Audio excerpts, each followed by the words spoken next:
মনোবিজ্ঞান দ্বিতীয় পত্র প্রথম অধ্যায় এমসিকিউ সাজেশন দিচ্ছি আজকের এই ভিডিওতে। তোমাকে এখানে 100টি এমসিকিউ দিব। শেখাই এমসিকিউগুলা খুব সুন্দর করে তুমি পড়বে, আশা করছি এখান থেকেই কমন আসবে। আমি কিছু অবজেক্টিভ পড়িয়ে দিচ্ছি, বাকিগুলো আমাদের পেজ টিচ মিজান বিডি ওখানে পেয়ে যাবে সবগুলো। ওকে, নাম্বার 1 কোয়েশ্চেন হলো, বুদ্ধি হলো জগৎকে অনুধাবন করার ক্ষমতা এবং বাধাসমূহকে মোকাবেলা করার সামর্থ্য। এই সংজ্ঞাটি কে দিয়েছেন? ডেভিড ওয়েক্সলার। এরপরের কোয়েশ্চেন দেখো, বুদ্ধি জিনিসটা আসলে কি?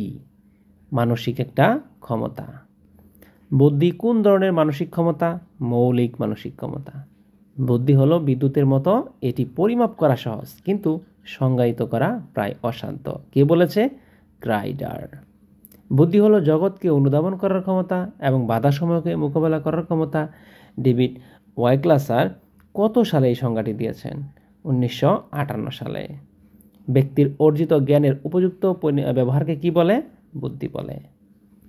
বুদ্ধি হলো জ্ঞানার্জনের ক্ষমতা এবং সমস্যা সমাধানের ওই জ্ঞানকে ব্যবহার করা। এই সংজ্ঞাটি কে দিয়েছেন? ফস্কিস্ট এবং জার্ভিং। এরা দুইজন মিলে এই সংজ্ঞাটা ক্রিয়েট করেছে। মনোবিজ্ঞানের ডোনাল্ড হ্যাব বুদ্ধির জন্মগত প্রকৃতিকে কি বলে? এ টাইপ ইন্টেলিজেন্স। এ টাইপ ইন্টেলিজেন্স। কেলাসিত বুদ্ধি বলা হয় নিচের কোনটিকে? বুদ্ধির পরিবেশগত প্রকৃতিকে। তারপরে আছে মনোবিজ্ঞানী ডোনাল্ড হ্যাব বুদ্ধির পরিবেশগত প্রকৃতিকে কোন ধরনের বুদ্ধির সাথে আখ্যায়িত করেছেন?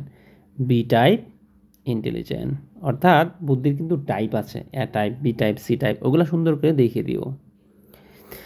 আর পরের যে কোয়েশ্চনটি আছে, বুদ্ধির প্রত্যক্ষ রূপ, বুদ্ধির প্রত্যক্ষ রূপ বলে বিবেচিত করা হয় কোনটিকে? বুদ্ধির পরিবেশ প্রকৃতিকে। নাম্বার 12, বিমূর্ত সৃজনশীলতা চিন্তা করার ক্ষেত্রে প্রধান উপাদান কোনটি? বুদ্ধি। বুদ্ধির সাংগঠনিক মতামত প্রদান করেন কে? লিওন থার্স্টোন। তারপর দেখো, কোন অভিজ্ঞাটি সংস্কৃতির প্রভাবমুক্ত নয়? ভাষাগত। বুদ্ধি অভিজ্ঞা বিকাশের প্রথম প্রয়াস পরিচালিত হয় কার নেতৃত্বে? Sir Francis Galton. Sir Francis Galton কত সালে জন্মগ্রহণ করে? 1822 সালে। স্যার ফ্রান্সিস গ্যালটন কোন দেশের অধিবাসী ছিলেন? ইংল্যান্ডের। চার্লস ডারউইনের চাচাতো ভাইয়ের নাম কি? Sir Francis Galton. Sir Francis Galton কত বছর বয়সে চিকিৎসাশাস্ত্রে অধ্যয়ন শুরু করেন? 16 বছর বয়সে। স্যার ফ্রান্সিস গ্ল্যাটন কোন শাস্ত্রে ডিগ্রিপ্রাপ্ত হন? গণিত শাস্ত্রে। উত্তর পশ্চিম আফ্রিকার যেসব এলাকা চার্টে ছিল না তাদেরকে কি বলা হতো? স্যার ফ্রান্সিস গ্ল্যাটন বলা হতো। ওকে, ধর্মপ্রবণ মানুষ বেশি দিন বাঁচে কিনা তা পর্যবেক্ষণ করেন কে? এই গ্ল্যাটন। হিয়ারডিটারি জিনিয়াস প্রকাশ করেন কে? এই গ্ল্যাটন। হিয়ারডিটারি জিনিয়াস কত সালে প্রকাশিত হয়? 1969 সালে। গ্ল্যাটনকে কী হিসেবে আখ্যায়িত করা হয়? বর্ণবাদী। 1884 সালে লন্ডনের এক আন্তর্জাতিক মেলায় অভিজ্ঞা গবেষণায় মাথাপন করেন কে? এই গ্ল্যাটন। এই গ্ল্যাটনকে নিয়ে প্রশ্ন আসবেই। এক ব্যক্তির উপলব্ধি বা বোধ অপর ব্যক্তির কী, সেটা হলো আলাদা। কিসের উপর ভিত্তি করে মনোবিজ্ঞান বুদ্ধির ক্ষেত্রে ব্যাপারটা দাঁড়ায়? মানসিক ক্ষমতা। প্রভাবশালী ব্যক্তির বুদ্ধি 140-এর ঊর্ধ্বে, অতি উন্নত বুদ্ধি 130-এর ঊর্ধ্বে। টেলম্যান বিনেসিমু ব্যক্তির যে ব্যাপারটা ছিল এটা কীরকম? 139 থেকে 140, অর্থাৎ 130 থেকে 139। WAIS এটা কি বোঝায়? এটা উন্নত, মানে 130-এর উপরে বুদ্ধি। উন্নত বুদ্ধির সম্পন্ন লোকের যে ভ্যালুটা এটা কত? 120 থেকে 129। মানসিক প্রতিবন্ধীর বুদ্ধি কত? 70-এর কম।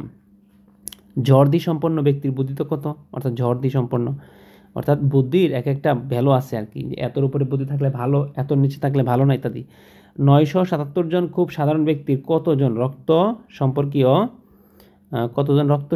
আত্মীয় স্বজন ভিন্ন ক্ষেত্রে হয়ে থাকে? সেটা হলো 4 জন। গ্ল্যাটন কতজন বিখ্যাত ব্যক্তির পারিবারিক ইতিহাস পর্যালোচনা করেন? 977। এটা কিন্তু আসতে পারে। বুদ্ধির ক্ষেত্রে অন্তর্ব্যক্তিক পার্থক্যের উপর বংশগতির প্রভাবে কি দাঁড়ায়? সেটা হলো নিউম্যান। ওকে, নিউম্যান কাদের উপর গবেষণা পরিচালনা করে? এই যে ফ্রেড এবং এডউইন। তারপর নিচের কোন দুজন যমজ গ্ল্যাডিস এবং হেলেন। আমি এখানে 40টি প্রশ্ন তোমার জন্য পড়ে দিয়েছি। বাকি যে কোয়েশ্চেনগুলো আছে অর্থাৎ 41, 42, 43, 44, 47 একদম পুরা এই সবগুলো কোয়েশ্চেন যেগুলো আছে এখানে এই সবগুলো পড়লে আশা করি এখান থেকে কমন চলে আসবে ইনশাআল্লাহ। ওকে, সুন্দর করে পড়তে পারলে কমন চলে আসবে। আরেকটা জিনিস আমি বলে রাখি, সেটা হলো তোমাদের যে বোর্ড কোয়েশ্চেন আছে, বোর্ড কোয়েশ্চেন যে বোর্ডের যে কোয়েশ্চেনগুলো আছে এগুলো একটাও বাদ দিও না। অর্থাৎ 2016 থেকে 2023 অথবা 24 যে বোর্ডগুলো আছে প্রতিটা বোর্ড পড়বে, তাহলে ইনশাল্লাহ সব কমন চলে আসবে। ধন্যবাদ সবাইকে।